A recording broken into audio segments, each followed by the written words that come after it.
अपने यशस्वी प्रधानमंत्री जी का स्वागत करने, अभिनंदन करने आए हैं। आप सबकी ओर से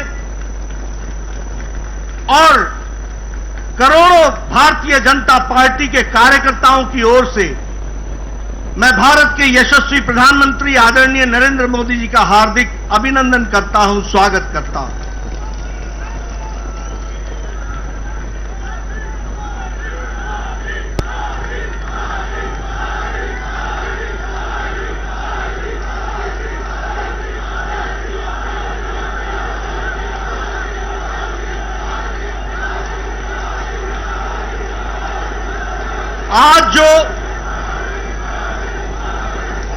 आज जो नतीजे आए हैं,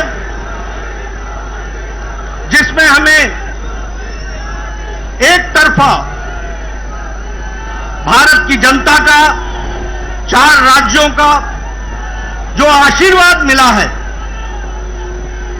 ये आशीर्वाद में जो योगदान भारत की जनता ने किया है, वो इस बात को बताता है कि आदरणीय यशस्वी प्रधानमंत्री मोदी जी के द्वारा चलाए गए कार्यक्रम, उनके द्वारा प्रतिपादित किए गए नीतियां, इन नीतियों को फिर से देश की जनता ने चुनाव में जीत हासिल करा करके मुहर लगाई है। इस बात के लिए मैं मतदाताओं का अपनी ओर से हार्दिक धन्यवाद देता हूं और साथ ही साथ प्रधानमंत्री मोदी जी का अभिनंदन करता हूं कि उनके नेतृत्व में एक बार फिर से एनडीए, एक बार फिर से भारतीय जनता पार्टी को प्रचंड जीत हासिल हुई है और लोगों ने उनकी नीतियां और उनके कार्यक्रम को मुहर लगाई है। इसके लिए मैं पुनः उनको बधाई भी देता हूं, धन्यवाद भी देता हूं और आप सबकी ओर से, करोड़ों कार्यकर्ताओं की ओर से और मतदाताओं की ओर से उनका हार्दिक अभिनंदन करता हूं, स्वागत करता हूं। मित्रों, जो नतीजे आज आए हैं वो इस बात को बताते हैं कि ये नतीजे बहुत तरीके से पहली बार राजनीति के दृष्टि से कुछ इंगित करते हैं, कुछ दिशा देते हैं, कुछ जिसे हम कहते हैं कि रास्ता बताते हैं कि भारत की राजनीति मोदी जी के नेतृत्व में किस प्रकार से आगे बढ़ रही है। अगर हम उत्तर प्रदेश की बात करें तो यह पहला मौका है कि 4 बार लगातार मोदी जी को उत्तर प्रदेश की जनता ने लगातार आशीर्वाद दिया है।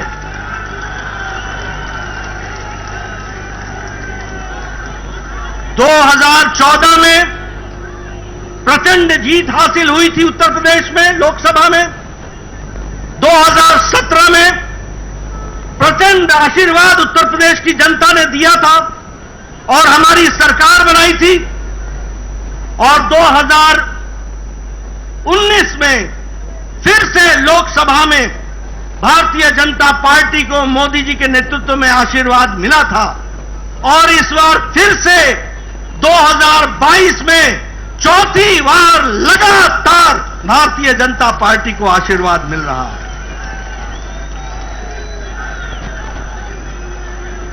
यह पहली बार 37 साल बाद हो रहा है कि उत्तर प्रदेश में लगातार कोई पार्टी की सरकार दोबारा आई है।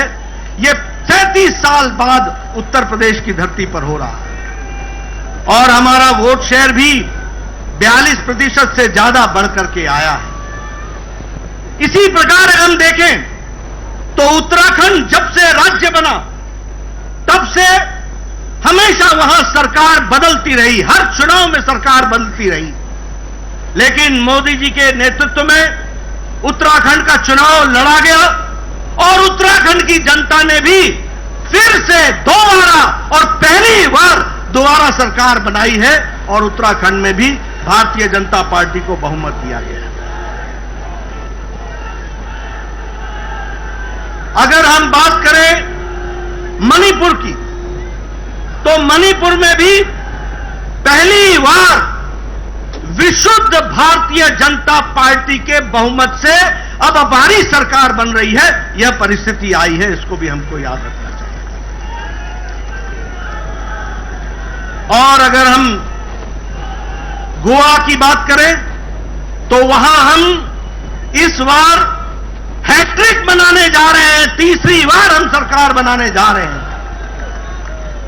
और वहां भी आदरणीय प्रधानमंत्री मोदी जी की नीतियों का, कार्यक्रम का आशीर्वाद हम सबको मिला है और उसके कारण यह जीत हासिल हुई है।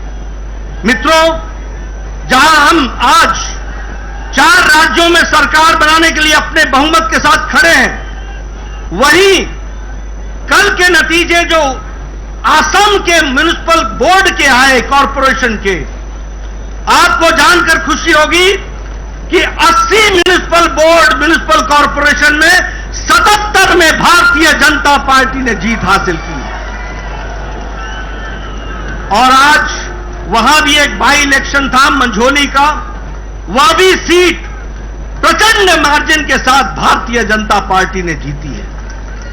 इसलिए जिसे हम कहते हैं कि हमारी जनता ने मोदी जी को भरपूर आशीर्वाद दिया, एक तरफा आशीर्वाद दिया है और उनकी नीतियों के, उनके कार्यक्रमों को फिर से एक बार मुहर लगाई है। इस बात के लिए हम सबको बहुत बहुत मोदी जी का धन्यवाद देते हैं। मित्रों, चुनाव में एक बात कही गई कि कुछ पार्टियां हमारे खिलाफ जुट गई हैं और इसलिए वोट की मात्रा उनकी बढ़ जाएगी और वो जीत हासिल करेंगे। कई पत्रकार ये पूछा करते थे कि इतनी पार्टियों का जमावड़ा हो गया है, आप किस तरीके से इसको देखते हैं? मैं उस समय भी कहता था कि यदि नेता मिल जाएं और पार्टियां मिल जाएं तो वोटर नहीं मिलता है, वोटर अपनी रक्षा करना खुद जानता है। इस बात को हमको याद रखना। और मैंने यह भी कहा था कि चुनाव सिर्फ मैथमेटिक्स नहीं है, चुनाव सिर्फ अरिथमेटिक नहीं है, चुनाव केमिस्ट्री है। और जब मैं केमिस्ट्री बोलता हूं तो हम सबको यह याद रखना चाहिए कि भारत की जनता, गरीब जनता, वंचित जनता, पीड़ित, शोषित, दलित, हमारी महिलाएं, हमारी बहनें, हमारा युवा साथी, हमारा किसान आज अगर अपनी केमिस्ट्री जोड़ता है तो वो नरेंद्र मोदी जी के साथ जोड़ता है। इस बात को हमको याद रखना चाहिए।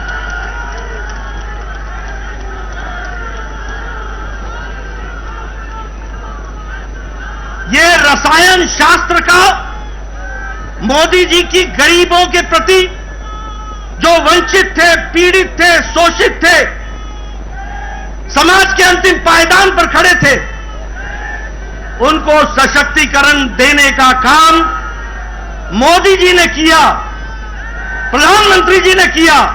और इसलिए रसायन शास्त्र का गरीब व्यक्ति को, जो वंचित था, उसको रस मिलता है तो वो आदरणीय प्रधानमंत्री जी की नीतियों से मिलता है, कार्यक्रमों से मिलता है। इसको हमको याद रखना चाहिए।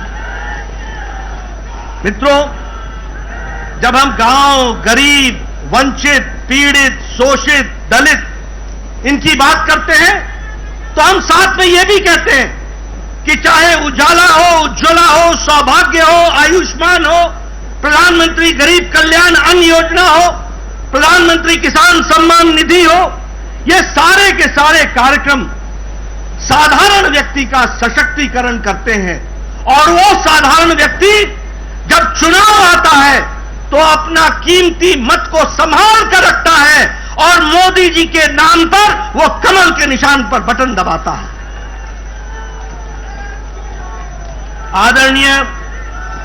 आदरणीय प्रधानमंत्री जी ने भारत की राजनीति की संस्कृति बदली है।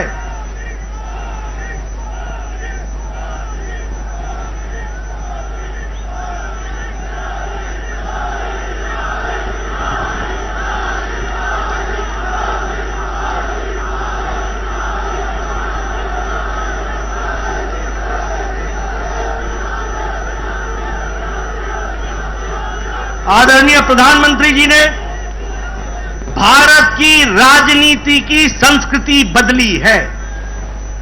लंबे समय तक एक राजनीति चल रही थी। वह राजनीति थी भाई भतीजावाद, भ्रष्टाचार, सांप्रदायिकता, जातिवाद, परिवारवाद, क्षेत्रवाद। इनकी राजनीति लंबे समय से चल रही थी। लेकिन आदरणीय प्रधानमंत्री जी ने भारत की राजनीति बदल दी, उसकी संस्कृति बदल दी। अब रिपोर्ट कार्ड की राजनीति है। काम करोगे, जनता के बीच में जाओगे और जनता का आशीर्वाद लोगे। आज विकास की राजनीति है, आज सशक्तिकरण की राजनीति है, आज महिला सशक्तिकरण की राजनीति है, आज युवा सशक्तिकरण की राजनीति है, आज किसानों के सशक्तिकरण की राजनीति है। आज जो व्यक्ति समाज के अंतिम पायदान पर खड़ा था, जिसको कोई पूछता नहीं था, वोट का आधार मानता था, वोट बैंक पॉलिटिक्स करता था, उसको मुख्य धारा में लाने का काम और सशक्तिकरण का काम किया है तो आदरणीय प्रधानमंत्री जी ने किया है, उनकी नीतियों ने किया है। मित्रों, जब मैं उत्तर प्रदेश की बात करता हूं तो हम जानते हैं 5 साल पहले वहां भय का वातावरण था, भ्रष्टाचार था, माफिया राज था, गुंडागर्दी थी, आतंकवादी दंडनाते थे, उनको नेताओं का संरक्षण मिलता था। लेकिन योगी जी ने लॉ एंड ऑर्डर को कंट्रोल करके वहां पर भय मुक्त समाज और भय मुक्त प्रदेश बनाने का काम किया तो आदरणीय योगी जी ने किया। और उत्तर प्रदेश की जनता ने भरपूर आशीर्वाद दिया। अभी मैं नतीजे देख रहा था, हम 2/3 बहुमत की तरफ बढ़ रहे हैं। यह परिस्थिति आकर के खड़ी हुई है। जो माफिया राज दंडनाते थे वो आज जेलों में बंद है। जो लोग भय का वातावरण बनाते थे वो आज खुद भयभीत हैं। यह परिस्थिति आज योगी जी ने की है, इसका भी हम सबको ध्यान रखना चाहिए और उनका भी हम धन्यवाद करें। अगर हम मणिपुर की बात करें, प्रधानमंत्री जी ने नॉर्थ ईस्ट का ये पहले प्रधानमंत्री हैं जिन्होंने एक्ट ईस्ट पॉलिसी, पूर्व की ओर देखो और काम करो, पूर्व को संभालो और मुख्य धारा में शामिल करो। 50 बार आदरणीय प्रधानमंत्री जी नॉर्थ ईस्ट में आपका प्रवास हुआ है और आपने उनके दर्द को समझा है और उनको राहत दिलाई है और मुख्य धारा में उनको लाए। यही नॉर्थ ईस्ट बंद, ब्लॉकेड के लिए जाना जाता था, आज शांति और विकास के लिए जाना जाता है। और मणिपुर में भी पहली बार विशुद्ध भारतीय जनता पार्टी की सरकार बनी है। अगर हम बात करें उत्तराखंड की तो यह भी हम दोबारा जीत करके आ रहे हैं, पहली बार मौका मिला और यहां भी विकास हर दृष्टि से हो रहा है। और जो मोदी जी ने कहा कि उत्तराखंड अगले दशक उत्तराखंड का होगा, इसको उत्तराखंड की जनता ने अपनाया है, समझा है, जाना है और भारतीय जनता पार्टी को मुहर लगाई है। मित्रों, अगर ये हम सब लोग यहां बैठे हैं बिना मास्क के और नजदीक बैठे हैं, यह संभव अगर हुआ है तो आदरणीय प्रधानमंत्री जी के अथक प्रयास से हुआ है। जो 180 करोड़ लोगों को वैक्सीनेशन देकर डबल डोज उनको तैयार किया है। जब पाश्चात्य देश मुसीबत में अपने आप को पाते हैं तो 130 करोड़ का देश मोदी जी के नेतृत्व में सुरक्षित दिखता है। इस बात को भी हमको याद रखना चाहिए। आर्थिक स्थिति में जो विकास हुआ है कोरोना के पश्चात, आज भारत की आर्थिक स्थिति जिसको दुनिया के मान रही है कि एक फास्टेस्ट ग्रोइंग इकोनॉमी के तरीके से आगे बढ़ रहा है, यह भी दूरदृष्टि बताती है हमारे आदरणीय प्रधानमंत्री। आज हम सब लोग